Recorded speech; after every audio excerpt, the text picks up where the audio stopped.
Welcome to our channel. If you haven't subscribed yet, subscribe and activate the notification bell so you don't miss any of our spooky stories.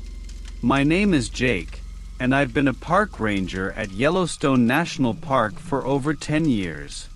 Working in a place like this has always been my dream.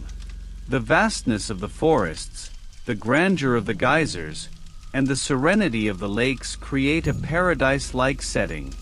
But this beauty hides dark secrets. It all started on a cold October morning. A visitor, visibly shaken, ran to our ranger station. His name was Tom, and he was trembling as he spoke. He recounted that during a hike, he saw something inexplicable, a huge creature with glowing eyes and gray skin, watching him from between the trees. He was so scared that he barely managed to return to the camp. My partner, Maria, and I listened to his account with skepticism, but the anguish in his eyes could not be ignored. We decided to investigate the area Tom had mentioned. We walked through trails we knew by heart, but on that day, the air felt different. It was thicker, laden with a strange energy. When we arrived at the site, we found marks on the ground and scratched trees, signs of something big and strong. It didn't seem to be the work of any animal we knew. The feeling of being watched never left us, as if something was following us, hidden in the shadows. We returned to the station with no clear answers but with a bad feeling.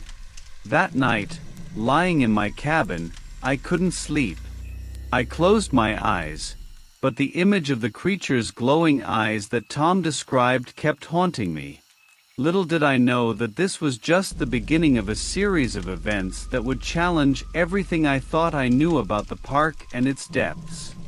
The weeks following Tom's report were marked by growing unease. Park visitors began reporting strange sounds at night, unintelligible whispers, heavy footsteps that seemed to follow theirs. At first, we thought they were just exaggerated stories, the result of fear of the unknown. But then things started to take a darker turn. It was a sunny afternoon when we received the news of a family's disappearance. The Johnsons, a family of 4, had ventured onto a popular trail and failed to return to camp. Search teams were mobilized immediately. Maria and I led a group, scouring the trail and its surroundings. We found the family's tent intact, but inside, there was something disturbing. All their belongings were there, as if they had been abruptly abandoned. No signs of struggle, no clues about where they might have gone. The disappearances didn't stop there. In the following days, more visitors vanished without a trace. Each new case heightened the tension among the park rangers and the unease among the visitors. Some people started canceling their trips, fearing the worst. During a night patrol, Maria and I came across a young camper alone. He looked disturbed, his eyes wide with fear. He told us that during the night, he heard someone calling his name from the forest, but when he looked, he saw no one. He said the voice sounded familiar, yet distorted, like an echo from another world. Terrified, he decided to pack up his camp and wait for dawn to leave. The stories kept coming, each one more unsettling than the last. A group of friends reported seeing shadowy figures walking among the trees, only for them to disappear when they tried to approach. Another visitor claimed to have been followed by a shadow that whispered his name repeatedly. That's when we realized that something very wrong was happening in the heart of Yellowstone. It wasn't just the park's wild nature at stake. There was something more, something that challenged our understanding and would lead us on a desperate quest for answers in the darkest, unexplored depths of the park. With the disappearances increasing and the stories growing more macabre, Maria and I knew we needed answers. We decided to explore a part of the park that few dared to visit, an ancient cave hidden deep in the forest. We had heard rumors about it, but had never paid much attention. Now, it seemed to be our best lead. The hike to the cave was long and exhausting. The dense vegetation hindered our progress, and the feeling of being watched never left us. When we finally reached the cave's entrance, the atmosphere around seemed to change. The air was cold and heavy, as if something invisible was surrounding us. We entered the cave with flashlights in hand, illuminating the path ahead. The walls were covered with strange symbols, carved into the stone centuries ago. In one corner, we found a small alcove with ancient artifacts, bones, carved stones, and an aged scroll. Maria, who had some knowledge of ancient languages, began to translate the text carefully. As she read aloud, a dark story began to emerge. The scroll spoke of an ancient ritual performed by a native tribe that once inhabited the region. They believed that every 10 years, evil spirits would emerge from the depths of the earth, bringing chaos and destruction. To appease these spirits, the tribe performed a ritual that kept them sealed for another decade. As Maria translated, a shiver ran down my spine. The ritual required sacrifices, both material and human. It was a brutal and desperate practice born from the fear of the spirits they believed haunted the region. And it seemed that somehow, this ritual had been interrupted or forgotten, allowing the spirits to return to haunt Yellowstone. With a heavy heart, we realized that the disappearances and supernatural sightings were directly linked to this ritual. If we wanted to stop the terror that plagued the park, we needed to fully understand the ritual and somehow find a way to perform or undo it. We left the cave with newfound determination, but also with a deep fear of what was still to come. What we had discovered was only the beginning of a dark and dangerous journey, leading us to confront forces far beyond our understanding. The discovery of the ancient ritual brought more questions than answers, but also gave us a glimmer of hope. We knew we would need to face the creatures that had been unleashed, and that meant delving into the darkest depths of Yellowstone. Maria and I prepared for an expedition that could be our last. We set off at dawn, with the weight of fear and uncertainty on our shoulders. As we ventured into the forest, the environment around us seemed to transform. The trees grew denser, the sounds of nature more distant. It was as if we were entering a forgotten realm, where the rules of the outside world did not apply. It wasn't long before we encountered the first creature. It was crouched by a stream, drinking water. When it saw us, it slowly stood up, revealing its horrifying form, a grotesque blend of animal and something supernatural, with eyes that glowed a fierce red. Maria and I were paralyzed for a moment, but then the creature lunged. It was a desperate fight. We used everything we had, tools, knives, even stones, to drive it away. We managed to injure it enough to make it retreat, but we knew that was just the beginning. We continued our journey, facing increasingly dangerous creatures. One night, as we were setting up camp, Maria heard a whisper coming from the darkness. She stepped out of the tent to investigate, and in an instant, a massive shadow attacked her. I ran to help, but the creature was strong, its eyes gleaming with indescribable malice. Maria was fighting with all her might, but was being overwhelmed. I yelled and charged with an improvised torch, striking the creature repeatedly. Finally, it released Maria and vanished into the forest, its screams echoing in the night. Maria was injured but alive.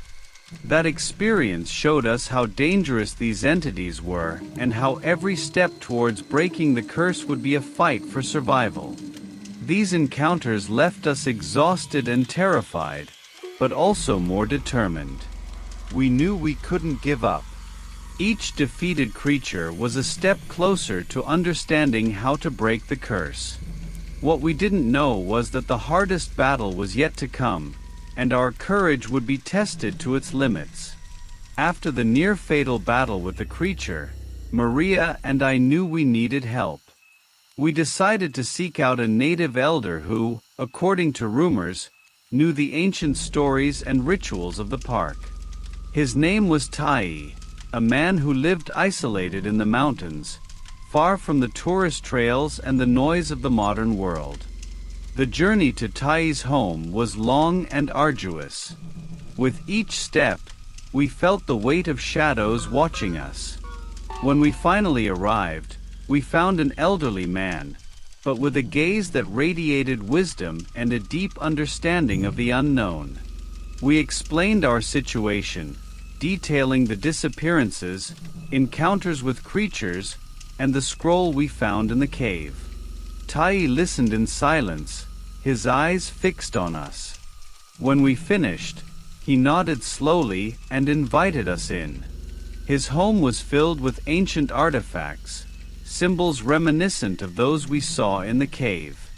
He led us to a small altar and began to speak about the history of the curse.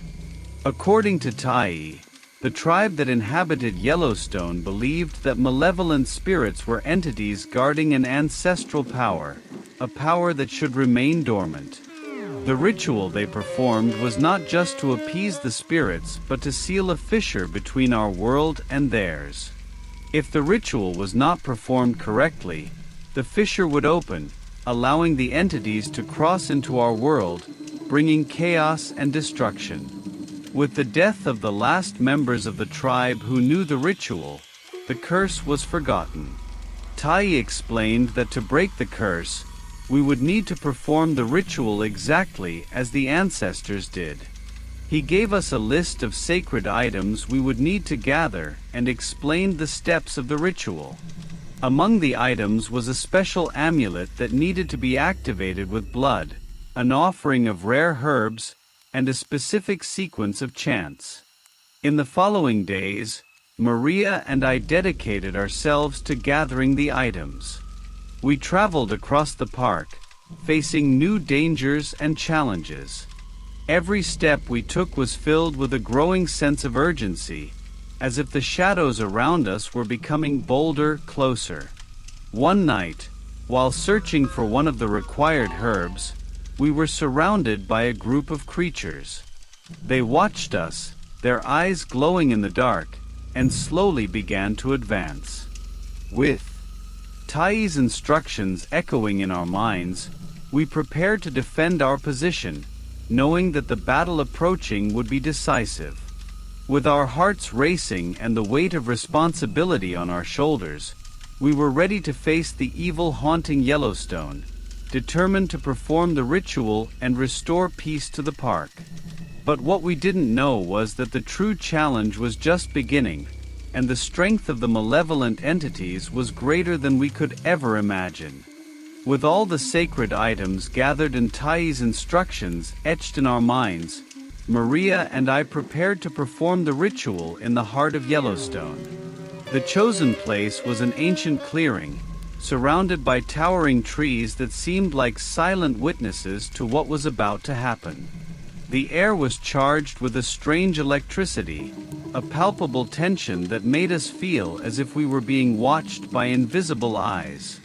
We set up the altar exactly as Tai had described, placing the sacred items in their specific places. The amulet, now activated with our blood, rested in the center, glowing with a faint but steady light.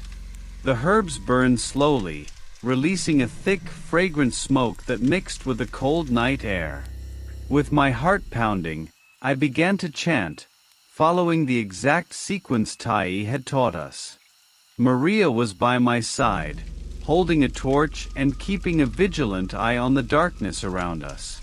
As the chants echoed through the clearing, I felt a shift in the air. The ground began to tremble slightly, and a cold wind blew through the trees.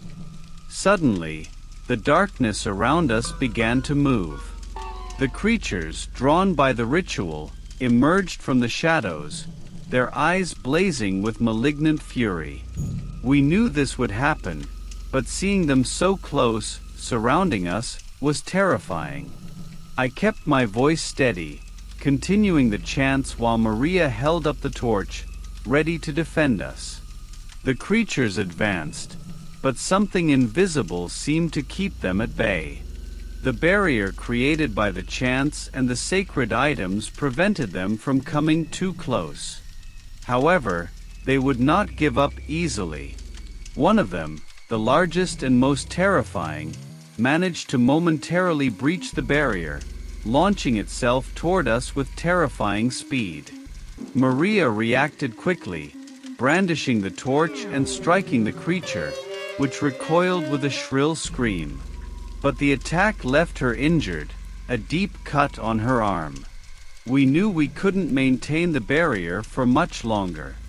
With renewed strength, I chanted the final incantations, calling upon the ancient spirits to seal the rift between the worlds. The clearing was engulfed in intense light, and a deafening sound filled the air.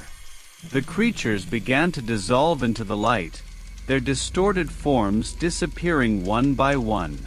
The largest of them fought until the end but was finally consumed, leaving only an echo of its scream in the air.